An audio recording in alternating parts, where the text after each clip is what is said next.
Mahigit 2,000 checkpoints ang inilatag sa iba't ibang bahagi ng bansa bilang pagsisimula ng election period. May paalala naman ang PNP sa publiko para masigurong legal ang dadaan ng checkpoints.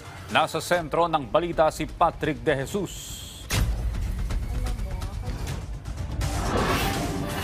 Nakakalat na ang mga checkpoint sa iba't ibang bahagi ng bansa kaugnay ng pagsisimula ng election period para sa 2023 Barangay and Sangguniang Kabataan o SK elections ngayong araw, kasabay ng paghahain ng Certificate of Candidacy ng mga tatakbong kandidato. Ang paglalagay ng checkpoint ay para na rin sa implementasyon ng gun ban. Binabantayan ito ng mga tauhan ng PNP, AFP, COMELEC at LGU. Ayon sa PNP, higit 2,000 checkpoints ang idineploy sa iba't ibang panig ng bansa.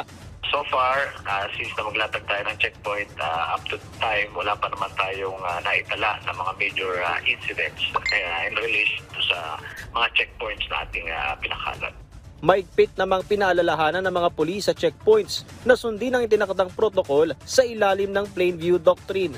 Siguraduhin na yung ating mga pulis na nagkakandak ng checkpoint ay nandoon sa mga lugar na dapat ay maliwanag, mayroon silang mga marked vehicle, naka-top uniform at sundin to the letter yung ating police operational procedures at siyempre yung pinakamahalaga yung strict observance of human rights at pagiging courteous sa mga passing motorists.